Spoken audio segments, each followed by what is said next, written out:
Hey everybody, this is Bermuda Brian, and today is October the 25th, and I was just going to give you a shot of my yard. This close to Halloween in the south, it is not very customary to have a yard that's this green like this in North Georgia this time of year.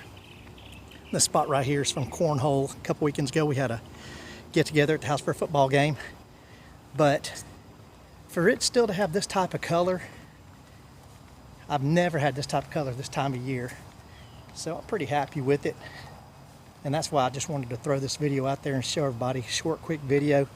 The last thing that I did to this yard back in September, I think I put some Milorganite on it, and those are the results that I got. Let me see if I can catch any type of stripe, and I doubt I can. But I cut it yesterday to get ready for the trick-or-treaters this weekend. Nah, can't see anything really. But still looks good, doesn't it, for coming up on Halloween. That's it. Bermuda Brian, a quick one, just giving an update.